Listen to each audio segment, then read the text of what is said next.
14వ అధ్యాయం వచన ధ్యానం చేద్దాం. మొదటి వచనం నుండి 9 వచనాల వరకు ఉన్న వాక్య భాగంలో ఈ సమాచారానికి వారు స్పందించినటువంటి విధానాన్ని మనం చూస్తాం. అప్పుడు ఆ సర్వ సమాజము ఎప్పుడు ఈ 12 మంది గోత్ర పెద్దలలో 10 మంది చెడ్డ సమాచారం వారి ముందు ఉంచినప్పుడు సర్వ సమాజం, మెజారిటీ పీపుల్ ఏది చెబుతారో దాన్నే నమ్ముతారండి. సాధారణంగా what is truth, what is correct అనేది చూడరు. ఎక్కువ మంది దేన్ని ఆప్ చేసుకున్నారో అదే మంచిది అనుకుంటారు. ఇవాళ డెమోక్రటిక్ కంట్రీస్ డెవలప్ కాకపోవటానికి మరియు వారు వెనకబట్టడానికి పరిస్థితులలో వ్యతిరేక ప్రభావాలు ఉంటానికి కారణం ఏంటంటే majority immatured people vote. They don't know whom to elect. Policies అర్థం చేసుకోలేనోడు ఓటేస్తాడు. పాలసీస్ అర్థం చేసుకున్నోడు ఓటేస్తాడు. కాబట్టి దానివల్ల ఏమవుతుంది అని అంటే వీకెండ్ కండిషన్ వచ్చేస్తుంది.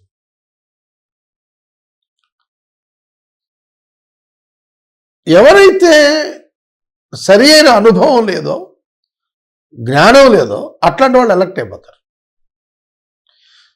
డెమోక్రసీలో ఉన్న ఒక డిసడ్వాంటేజ్ ఇది, ఒక డిసడ్వాంటేజ్.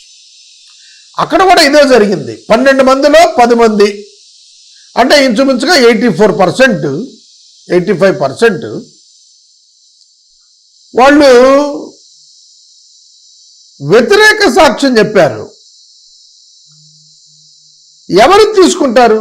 కాలేబు యెహోషువలు చెప్పినటువంటిది తీసుకుంటారా, లేక మిగిలిన 10 మంది చెప్పిన సమాచారం తీసుకుంటారా? ఇన్ జనరల్ ఎవరైనా సరే ఎక్కువ మంది ఏ అభిప్రాయాన్ని వ్యక్తపరుస్తారో అదే కరెక్ట్ ఏమో అనుకుంటారు. 2 రెళ్ళు 4 అని ఒక్కడే చెప్పి 2 రెళ్ళు 4 కాదని 99 మంది చెబితే 99 మంది చెప్పింది కరెక్ట్ అవుతుందా? కాదు కదా. దీన్ని మనం ఆలోచించాలి. సర్వ సమాజము జ్ఞాన శూన్యులు అయిపోయారు. సర్వ సమాజము పెడదారి పట్టారు. ఒక మాస్ హిస్టీరిక్ కండిషన్కి వెళ్ళిపోయారు. ఇంకేముంది, మేమేదో అయిపోబోతున్నాం, నాశనం కాబోతున్నాం, మా పిల్లలంతా కూడాను కొల్ల పెట్టబడతారు, మళ్ళీ దాసులు అయిపోతారు. We have no hope, any new hope also. ఇక వాళ్ళు ఏడవటం ప్రారంభించారు. ఆ ప్రజలు ఆ రాత్రి ఎలుగెత్తి ఏడ్చారు, ఎలుగెత్తి కేకలు వేసారు. కేకలు, ఏడ్పు ఈ రెండు కూడాను చాలా ఇన్కన్వీనియంట్ కండిషన్ అండి. ఇది మోషే వింటున్నాడు, అహరోను వింటున్నాడు, ఒక ప్రక్క దేవుడు వింటున్నాడు. ఏమిటి కేకలు, ఏమిటి ఏడ్పు, ఎందుకు ఏడ్పు వచ్చేస్తోంది వీళ్లకు? మోషే అహరోనుల మీద సనుగుకోవటం ప్రారంభించేశారు. అయ్యో, ఐగుప్తులో మేమేలా చావలేదు, ఒకటో ప్రశ్న. ఈ అరణ్యమందు మేమేలా చావలేదు, రెండో ప్రశ్న. మేము కత్తివాత పడినట్లు యెహోవా మమ్మల్ని ఈ దేశంలోనికి ఎలా తీసుకొని వచ్చానో, మూడో ప్రశ్న. మొదటి 2 ప్రశ్నలు వాళ్ళని గురించి వాళ్ళు ప్రశ్నించుకున్నారు, బాగానే ఉంది. కానీ మూడో ప్రశ్న, కత్తివాత పడేటట్లంటే యెహోవా వీళ్ళని తీసుకొచ్చాడంట. They doubted God's integrity and character. It is most dangerous my friends. ఇది చాలా ప్రమాదకరమైనది. అదేమిటంటే దేవుని యొక్క వ్యక్తిత్వాన్ని అపార్థం చేసి మాట్లాడుతున్నారు. మరొక మాట అన్నారు, మా భార్యలు మా పిల్లలు కొల్లపోవుదురు, తిరిగి ఐగుప్తుకు వెళ్ళుట మాకు మేలు కదా. మేము ముందుకెళ్ళామో మా భార్యలను ఎత్తుకెళ్ళిపోతారు, మా పిల్లల్ని దాసులుగా తీసేసుకుంటారు, మమ్మల్ని చంపేస్తారు. దానికంటే ఐగుప్తులో మేము అందరం కలిసి దాస్యంలో బతికాం కదా, that is better than this condition.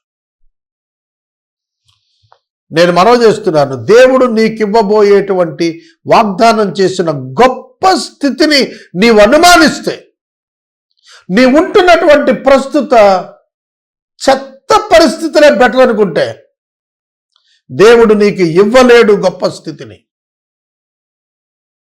నువ్వు దేవుడి నుండి గొప్ప వాగ్దానం పొందటం గొప్ప కాదు, దేవుడి నుండి వాగ్దానం పొందడం గొప్ప కాదు, ఆ వాగ్దానాన్ని నమ్మి స్వతంత్రించుకోవటం గొప్ప. దేవుణ్ణి విశ్వసించటం గొప్ప, దేవుణ్ణి అనుమానించటం నీ దౌర్భాగ్యం. మోషే, అహరోనులు ఇశ్రాయేలీల సర్వ సమాజం ఎదుట సాగిలపడ్డారంట. కారణం ఏంటో తెలుసా? ఒక నాయకుని నియమించుకుని ఐగుప్తుకు తిరిగి వెళ్ళిపోదామండి.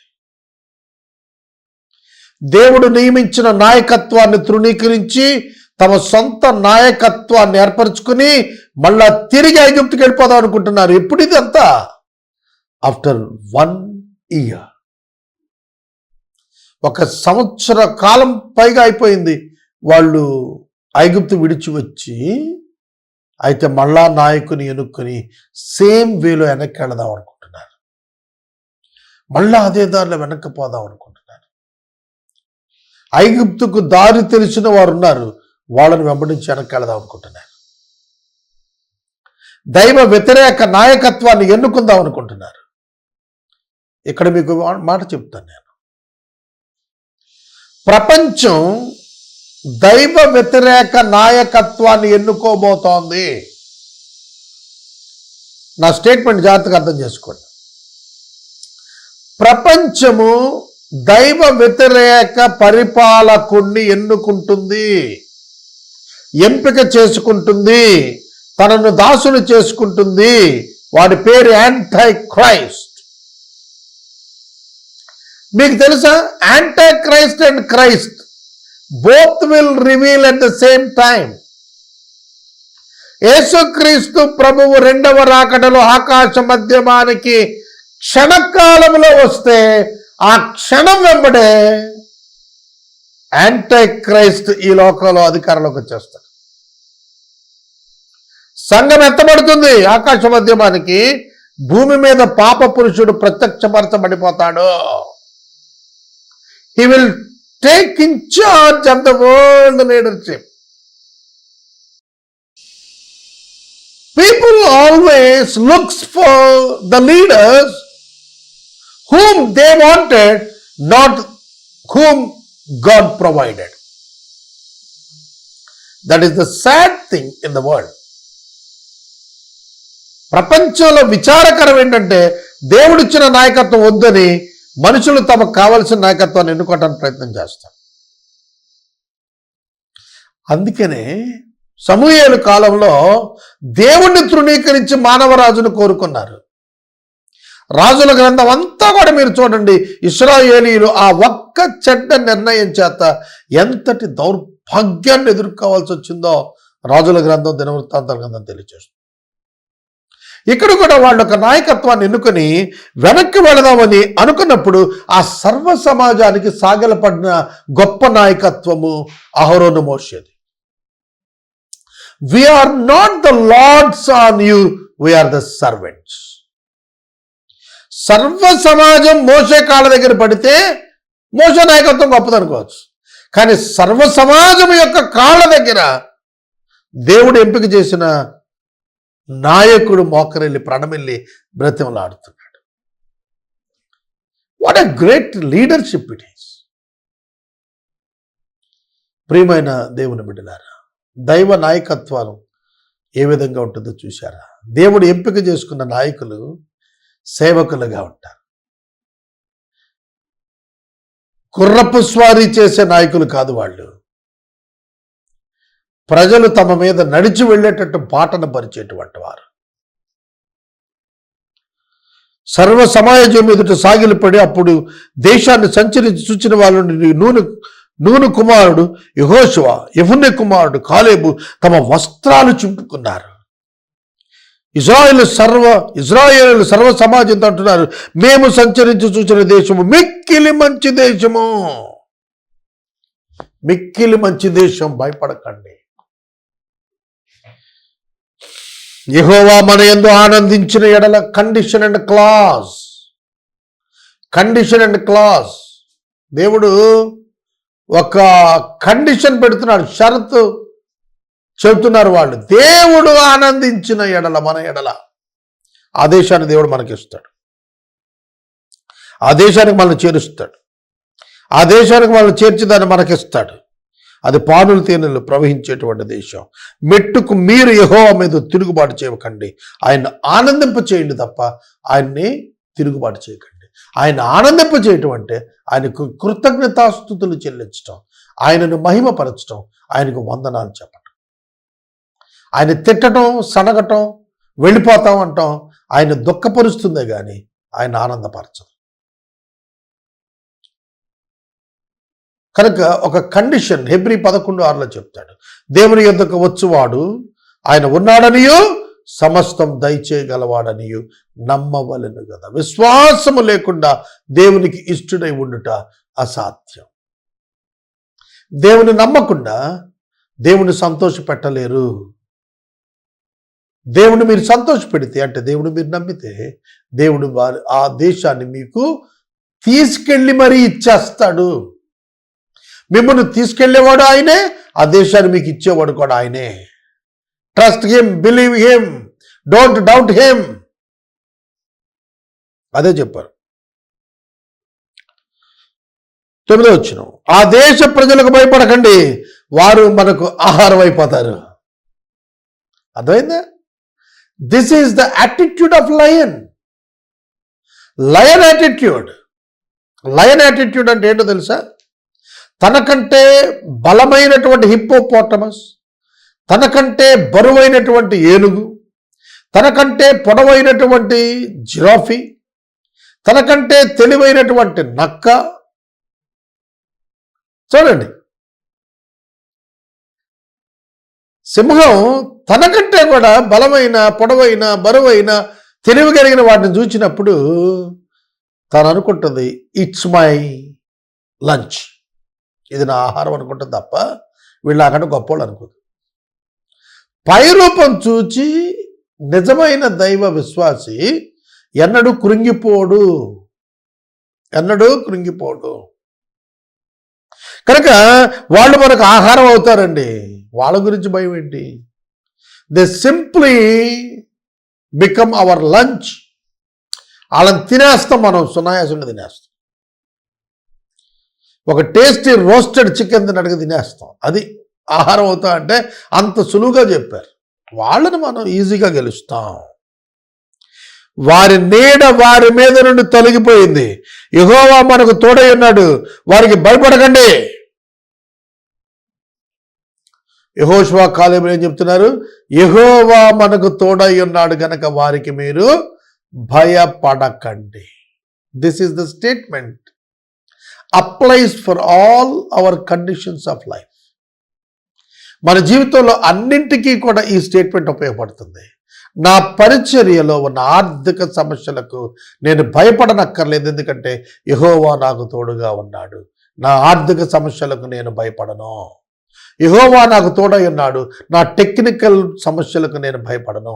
యెహోవా నాకు తోడుగా ఉన్నాడు, నా పరిచర్య సమస్యలకు నేను భయపడను. నా ఆరోగ్య సమస్యలకు నేను భయపడను. నా కుటుంబ పరిస్థితులకు నేను భయపడను. నా సామాజిక పరిస్థితులకు నేను భయపడను. ఎందుకు? యెహోవా నాకు తోడై ఉన్నాడు. యెహోవా నాకు తోడై ఉన్నాడు. నేను భయపడను, నువ్వు భయపడద్దు. మీరెవ్వరూ భయపడబాకండి, మనకు దేవుడు తోడుగా ఉన్నాడు. నేను నిన్న ఒక సేవకునితో మాట్లాడుతూ చెప్పాను, the budget for all my ministry was already released. Not yet to be released, but it is already released. అది ఎప్పుడో ఇవ్వబడింది. ఇక నేను పని మొదలెట్టి దాన్ని తీసుకుంటూ కొనసాగించటమే. That is the greatness in the promise of God. దేవుని యొక్క వాగ్దానంలో శాంక్షనింగ్ ఆర్డరే కాదు, ఇష్యూయింగ్ ఆఫ్ రిసోర్సెస్ కూడా ఉంది. అపాయింట్మెంట్ ఆర్డర్తో పాటే నీ శాలరీ కూడా పర్మిషన్ ఇవ్వబడింది దేవుని దగ్గర. నీ జీవితానికి కావాల్సింది దేవుడు నీకు ఇస్తాడు. నీ పరిచర్య అయినా, నీ ఉద్యోగమైనా, నీ భవిష్యత్తు అయినా నీ దేవుడిని బట్టే. నీ దేవుడే నీ పోషకుడు, నీ దేవుడే నీ సంరక్షకుడు. నిన్ను ముట్టగలిగిన వాడు లేడని వాక్యం చెప్తుంది. నిన్ను ముడితే దేవుని కనుగుడ్డు ముట్టినట్టే. కాబట్టి క్రైస్తవుడు భయపడాల్సిన పని లేనే లేదు. సమాజము, సర్వ సమాజము కాలేబు యెహోషువలను రాళ్లతో కొట్టి చంపాలనుకున్నారు. చూడండి, సత్య సమాచారాన్ని చెబుతున్న వాడికి దక్కే బహుమానం హింస. ఇవాళ ప్రపంచ క్రైస్తవ్యం తృణీకరించబడుతోంది క్రైస్తవేతర ప్రపంచంతో హింస ద్వారానే. ఎందుకు హింసిస్తున్నారు? ఎందుకంటే మిమ్మల్ని ప్రేమిస్తున్నాం, మీరు పరలోకానికి వెళ్ళాలని యేసయ్యను ప్రకటిస్తున్నాం అంటే హింసిస్తున్నారు. సద్భక్తితో బ్రతకను ఉద్దేశించిన వాడు తప్పక హింస పొందుతాడని దేవుడు క్రైస్తవుని బలపరుస్తున్నాడు. ఈ వచనాలను ఎప్పటికీ మర్చిపోవద్దు. ప్రత్యక్షపు గుడారములో యెహోవా మహిమ ఇశ్రాయేలుకు అందరికీ కనపడిందంట. అందరికీ కనపడింది. ఇశ్రాయేలీలందరికీ కూడా దేవుని మహిమ కనపడింది. అంటే అలారం వచ్చేసింది. వాళ్ళకి అర్థమైపోయింది దేవుడు వచ్చేసాడు మన మధ్యకు అని. ప్రియమైన దేవుని బిడ్డలారా, దేవుడు వారి మాటలు వింటున్నాడు, రియాక్ట్ అవుతున్నాడు. ఈ రోజున కూడా అదే దేవుడు ఉన్నాడని మనం ఎందుకు నమ్మలేకపోతున్నాము? The same God will come down into our situation and react on our enemy. ఆయన మన శత్రువుల మీద తన ప్రతిస్పందన చూపేటువంటి దేవుడని మనం ఎందుకు తెలుసుకోలేకపోతున్నాం? ఆలోచించుకోవాలి. 11వ వచనం, యెహోవా మోషేతో మాట్లాడుతుంటున్నాడు. ఎన్నాళ్ళ వరకు ఈ ప్రజలు నన్ను అలక్ష్యము చేయుదురు? 1వ ప్రశ్న. ఎన్నాళ్ళ వరకు నేను వారి మధ్యన చేసిన సూచక క్రియలు చూచి నన్ను నమ్మకముందురు? ఎన్నాళ్ళు నిర్లక్ష్యం చేస్తారు? 1వ ప్రశ్న. 2వ ప్రశ్న, నన్ను చూచినాక కూడా నన్ను ఎందుకు నమ్మటం లేదు? నేను వారికి స్వాస్థ్యమునియ్యక తెగులు చేత వనతము చేసి ఈ జనము కంటే మహాబలము గల జనమును నీ వల్ల పుట్టిస్తాను అని మోషేతో చెప్తున్నాడు. వీళ్ళు చూచి నమ్మని ప్రజలు. తోమాతో ప్రభువు చెప్పాడు, చూడక నమ్మిన వాడు ధన్యుడని. వీళ్ళు చూచి కూడా నమ్మటం లేదే. చూచి నమ్మిన వాడు తర్వాత, చూచి నమ్మని వారు వీరు. ఎన్ని సూచక క్రియలు చూచారు. నమ్మకమైన దేవుడు బండ నుండి నీళ్ళు ఇచ్చాడు, ఆకాశం నుండి ఆహారం ఇచ్చాడు, ఎర్ర సముద్రాన్ని దాటించాడు, శత్రువులందరినీ తరివేశాడు. ఇట్లాంటి దేవుడు ఇన్ని సూచక క్రియలు చూచిన తర్వాత కూడా నమ్మటం లేదు అంటే నీ మెచ్యూరిటీ ఏమిటి? What you have understood your God? నీ దేవుడు నీకేమర్థమయ్యాడు? వెయిట్ చేయలేవా దేవుని మీద ఆధారపడి? దేవునిపై ఆధారపడి ఎదురు చూడలేవా దేవుని శక్తి కొరకు, దేవుని జవాబు కొరకు, దేవుని ప్రణాళిక కొరకు? ఇవాళ మనం ఆలోచించాల్సింది ఇశ్రాయేలుల గురించి కాదు, నిన్ను గురించి, నీవు నన్ను గురించి నేను ఆలోచించుకోవాలి. నా 30 ఏళ్ల సేవా జీవితాన్ని నడిపించిన వాడు నా మరణ పర్యంతము నా సేవా జీవితాన్ని నడిపించడా? Does I need an international support for my ministry? No. నా పరిచర్య కొరకు ఏదో గుట్టల డబ్బు కావాలా? అక్కర్లేదు. నా పరిచర్యను నిన్నటి వరకు నడిపించిన దేవుడే రేపటి వరకు కూడా నడిపిస్తాడు. నా మరణ పర్యంతం కూడా నడిపిస్తాడు. అది నా ఒక్కడి పని కాదు, ఆయన పని. ఆయన కూడా పనిచేస్తున్న పని. కాబట్టి దేవుణ్ణి అర్థం చేసుకోకుండా దేవుని యొక్క సంబంధిగా జీవించటం అసాధ్యం. మోషేతో అంటున్నాడు, నేను నీ గర్భము నుండి, నీ జనాంగము నుండి మహాబలము గల జనం నీ నుంచి రప్పించేస్తానన్నాడు. మోషే దానికి దేవుని బ్రతిమలాడి చెబుతున్నాడు. అలాగైతే ఐగుప్తులు దాని గురించి వింటారు శత్రువులు. విని ఒక రూమర్ క్రియేట్ చేస్తారు, ఒక అపవాదు క్రియేట్ చేస్తారు. ఏమనంటే, నీవు నీ బాహుబలము చేత ఈ జనాన్ని ఐగుప్తులోంచి రప్పించావు కదా, వీరు ఈ దేశ నివాసులతో ఈ సంగతి చెప్పి ఉన్నారు. యెహోవాను నీవు ఈ ప్రజల మధ్య ఉన్నావు, యెహోవాను నీవు ముఖాముఖిగా కనపడిన వాడవు, నీ మేఘం వారి మీద నిలుచు ఉన్నది అని, నీవు పగల మేఘస్తంభంలో రాత్రి అగ్నిస్తంభంలో వారి ముందు నడుస్తున్నావని వారు విన్నారు. వారు విని ఉన్నారు కదా. కాబట్టి నీవు ఒక్క దెబ్బతో ఈ జనులను చంపిన యెడల నీ కీర్తిని గురించి వినిన జనములు ప్రమాణపూర్వకముగా తాను తన జనులకు ఇచ్చిన ఈ దేశముందు వారిని చేర్చుటకు శక్తి లేక యెహోవా వారి అరణ్యంలో సంహరించాడని చెప్పుకుంటారండి.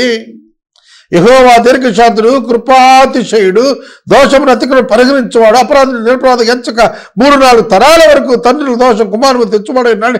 నీవు చెప్పిన మాట చొప్పున నా ప్రభువు యొక్క బలము గణపరచబడుగాక. ఐగుప్తులను వచ్చింది మొదలు ఇది వరకు నీవు ఈ ప్రజల దోషం పరిగణించినట్లు నీ కృపాతిశయాన్ని బట్టి ఈ ప్రజల దోషం దయచేసి క్షమించు. నీకు చెడ్డ పేరు వస్తుంది దేవుడా, క్షమించు. నువ్వెవరని విన్నారు ఈ లోకం, అది కాదని ఒక రూమర్ లేపే అవకాశం ఉంది. Be care about the rumours raised against you. You must think of all the things. అన్ని విషయాలను పరిగణలోకి తీసుకోవాలి. దేవుడు ఆగాడు. ఐగుప్తీయులు విన్నారు ఇప్పటి వరకు నీ గురించి ఇంత గొప్పగా, ఇప్పుడు నువ్వు వాళ్ళని చేర్చలుగా చంపేశావని అపవాదు నీ మీద మానవ మనసుతో వాళ్ళు వేస్తే అది ఎంత damaging to the glory of your name. నీ నామ ఘనతకు అది ఎంత అభ్యంతర కారణం అవుతుంది. కాబట్టి వాళ్ళని క్షమించు. నీ కోపం కలిగించారు, కరెక్టే, అయితే వాళ్ళని క్షమించు. అంటే దేవుడు ఒక నిర్ణయానికి వచ్చాడు. ఏంటంటే, I want to kill them just now. ఒక్క దెబ్బతో ఒక్క మనిషిని చంపినట్టు ఒకేసారి అందరూ చంపేస్తా. నీ కుటుంబం నుంచి నేను మళ్ళా ఒక జనాంగాన్ని లేపుతాను. అర్థమవుతుందా? దేవుని యొక్క ఆగ్రహంలో అర్థం ఉంది, నీతి ఉంది. వాళ్ళ అవిశ్వాసాన్ని బట్టి వాళ్ళని చంపే హక్కు దేవునికి ఉంది. మోషే మాటను బట్టి దేవుడు అన్నాడు, నీ మాటను బట్టి. దేని బట్టి అంట? 20వ వచనం, యెహోవా నీ మాట చొప్పున నేను క్షమించి ఉన్నాను, అయితే నా జీవముతోడు భూమి అంతయు యెహోవా మహిమతో నిండుకొని ఉంటుంది. It's a great prophecy. యేసుక్రీస్తు యొక్క మహిమ చేత భూమి అంతా జీవంతో మహిమతో నిండే దినం రాబోతోంది. 1000-year రీఇన్వెంట్ లో ఈ ప్రాఫెసీ నెరవేరుతుంది. దేవుడు స్వయంగా చెప్పిన ప్రవచనం ఇది. దేవుడు స్వయంగా చెప్పిన ప్రవచనము, నా జీవముతో భూమి అంతా కూడా యెహోవా మహిమతో నిండుకొని ఉండును. 1000 years ఇశ్రాయేలు ప్రజల మధ్యనే ఆ మహిమ కనబడబోతోంది. భూమి అంతా కూడా ఆయన మహిమ ఉండబోతోంది, జీవం ఉండబోతోంది, మరణము తొలగిపోబోతోంది. 1000 years లో ఒక గొప్ప కార్యాన్ని దేవుడు చేయబోతున్నాడు. ప్రియమైన దేవుని బిడ్డలారా, ప్రభువు ప్రజల దోషాన్ని క్షమించమని మోషే చెప్పిన మాటకు, ఆ మాటను బట్టి నేను క్షమించానని ఎంత ఆనర్ ఇస్తున్నాడండి. God honours his servant's word. దేవుడు తన సేవకుని మాటను గౌరవిస్తున్నాడు. ఎంత ఆదరణ అండి ఇది. ఒక సేవకుడికి ఇది ఎంత బలాన్ని, నైతికతను ఏర్పరుస్తుందండి. ఒకసారి ఆలోచించండి. ఎంత నైతికత అండి ఇది. దేవుడు నా మాట చొప్పున చేయటానికి ఇష్టపడుతున్నాడు అనేది ఎంత గొప్ప కృప అండి. 23వ వచనం, 22వ వచనం, నేను ఐగుప్తులోను అరణ్యములోను చేసిన సూచక క్రియలను, నా మహిమను చూచిన ఈ మనుషులందరూ ఈ 10 మార్లు నా మాట వెనుక నన్ను పరిశోధించారు. కాగా వారి పితరులకు ప్రమాణపూర్వకముగా ఇచ్చిన దేశాన్ని వారు చూడరు. నన్ను అలక్ష్యము చేసిన వారు ఎవరినో దానిని చూడరు. నా సేవకుడైన కాలేబు మంచి మనసు కలిగి పూర్ణ మనసుతో నన్ను అనుసరించిన హేతువు చేత అతడు పోయిన దేశంలో అతను ప్రవేశపెట్టేదను. అతని సంతతి దాన్ని స్వాధీనం చేసుకుంటారు. అమాలేకులు కనానీయులు ఆ లోయలో నివసిస్తున్నారు. రేపు తిరిగి మీరు ఎర్ర సముద్ర మార్గముగా అరణ్యానికి ప్రయాణమై పొండి అని చెప్పాను. కాలేబు ఎలా మంచి మనసు పూర్ణ మనసుతో దేవుడిని వెంబడించాడట. కాలేబే కదా 13వ అధ్యాయంలో వాళ్ళకి ఎదురుగా నిలబడి లేదు మన దేవుడు మనకిస్తాడని అనుకూలంగా మాట్లాడాడు దేవునికి. అతను కుటుంబం అంతా కూడాను కనాను దేశంలో ప్రవేశించి వర్ధిల్లుతారని చెప్పాడు దేవుడు. తృణీకరించిన వారందరినీ వెనకకు తిరిగి వెళ్ళిపోండి అని చెప్పాడు. అది వారు కోరుకున్నటువంటి డెస్టినీ, వాళ్ళు కోరుకున్న మార్గాన్ని దేవుడు వారికి ఇచ్చాడు. వారు వెనకకు తిరిగి పోవాలనుకున్నారు, దేవుడు వద్దనుకున్నారు, దేవుడిచ్చే అద్భుతం వద్దనుకున్నారు, దేవుడిచ్చే వాగ్దానం వద్దనుకున్నారు. దేవుడిని వద్దనుకునే వారికి దేవుడు బలవంతాన ఏమీ ఇవ్వడు. దేవుడిని కావాలనుకునే వారికి ఆయన ఇవ్వకుండా ఏది మిగల్చడు, అన్నీ ఇస్తాడు. It's in your hands, choice is yours.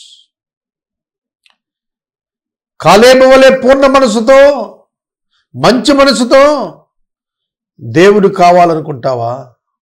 ఇశ్రాయేలీల వలె దేవుడు వద్దనుకుంటావా? That is up to you. అది నీపైన ఆధారపడదు. నేను ఎంతకాలం సహించాలి? ఇశ్రాయేలీలు నాకు విరోధంగా సలుగుతున్న సనుగులు నేను విని ఉన్నాను. నీవు వారితో యెహోవా వాక్కు ఏమిటంటే, నా జీవముతో మీరు నా చెవిలో చెప్పినట్లు నేను నిశ్చయంగా మీళ్ళ చేస్తాను. వాళ్ళు ఏమైతే హృదయాల్లో అనుకుంటున్నారో అవి ఆయన చెవిలో వినపడి అంటున్నాడు దేవుడు. ఈ అతి ప్రమాదకరమైన విషయాన్ని ప్రతి ఒక్క వ్యక్తి గుర్తుపెట్టుకోవాలి. అదేమిటంటే, మన దేవునికి మన హృదయంలో అనుకునేవి కూడా వినపడతాయి. కాబట్టి నీ హృదయాన్ని జాగ్రత్తగా దేవుని పట్ల కాపాడుకోవటం నేర్చుకోవాలి. నీ దేవుడి గురించి నీ హృదయంలో నువ్వేమి అనుకుంటున్నావో కూడా ఆయనకి రీచ్ అయిపోతుంది. కాబట్టి హృదయాన్ని ముందు జాగ్రత్త పరచుకోవాలి. దేవుని పట్ల మనము హృదయములో, ఆలోచనలో, తలంపులో సైతము వ్యతిరేకంగా మాట్లాడటానికి వీలు లేదు. యెఫున్నె కుమారుని కాలేబును, నూను కుమారుని యెహోషువ తప్ప మిమ్మును నివసింపజేయుదునని నేను ప్రమాణం చేసిన దేశంలో మీరు ఎవడు ప్రవేశింపడు. ఇది నిశ్చయము. Once God said it is amen. ఇది నిశ్చయం అన్నాడు అంటే ఇక అంతే, దీనిలో మార్పు లేదు అని అర్థం. అయితే మార్పు ప్రభువు చెబుతున్నాడు ఏంటంటే, మీరు కొల్లపోవుదురని మీ పిల్లలను గురించి మీరు చెప్పారు కదా, వాళ్ళని అదే దేశంలో నేను తీసుకెళ్తాను. మీరు తృణీకరించిన దేశంలోనికి మీ పిల్లలను నేను రప్పిస్తాను, వారు దానిని స్వతంత్రించుకుంటారు. అయితే మీ శవాలు అరణ్యంలో రాలతాయి, మీ శవాలు అరణ్యంలో క్షయమైపోయే వరకు మీ పిల్లలు ఈ అరణ్యంలో 40 ఏళ్ళు తిరుగుతారు, మీ వ్యభిచార శిక్షను భరిస్తారు. మీరు ఆ దేశాన్ని సంచరించి చూసిన 40 దినాల లెక్క ప్రకారం సంవత్సరం, ఒక దినానికి ఒక సంవత్సరం చొప్పున 40 సంవత్సరాలు మీ దోష శిక్ష భరించి మీరు నేను మిమ్మల్ని రోసి వేసినట్లు తెలుసుకుంటారు. అంటే మిమ్మల్ని నేను విసర్జించినట్లు, తృణీకరించినట్లు, త్రోసివేసినట్లు మీకు అర్థమవుతుంది. You will see a different life from tomorrow. ఇంతకాలం మీరు కృపతో వచ్చారు, ఇప్పుడు నేను లేని బ్రతుకంటే ఏంటో మీరు చూస్తారు. వైవాహిక సంబంధమైనటువంటి మాట మాట్లాడుతున్నాడు. భర్త విడిచిన భార్య యొక్క బ్రతుకు ఏ విధంగా అవుతుందో దాని గురించి మాట్లాడుతున్నాడు. మీరు ఏ విధంగా బ్రతుకుతారో మీరే డిఫరెన్స్ మీరు ఈ రోజు నుంచి చూస్తారు. ఇది యెహోవాను నేను చెప్పిన మాట, నాకు విరోధముగా కూడిన చెడ్డదగు ఈ సర్వ సమాజమునకు నిశ్చయంగా దీన్ని నేను చేస్తాను. ఈ అరణ్యంలో వారు క్షీణించిపోతారు, ఇక్కడనే చచ్చిపోతారు అనెను. ఇక్కడే చచ్చిపోతారు, అరణ్యంలోనే చనిపోతారు, మీ ప్రయాణాల్లోనే చనిపోతారు. ఎంత ఖచ్చితంగా అది సంభవించిందంటే 40 ఏళ్ళు వాళ్ళు వెనక్కి తిరిగి వెళ్ళారు కదా, 38 years 8 months వాళ్ళు తిరిగినప్పుడు వారి వారి శవములు అరణ్యములో రాలిపోయాయి. సంఖ్యాకాండంలో మోషే మరొక చివరి లెక్క రాయించాడు. అది second census of new generation, జనాభా లెక్క రెండవ పర్యాయం క్రొత్త తరపు ఇశ్రాయేలీలతో రాస్తే అది కూడా మొదటి తరము వారితో వచ్చినంతటి ఈక్వల్గా అంత జనసంఖ్య ఆ యొక్క జర్నీలో రైజ్ అయ్యారు.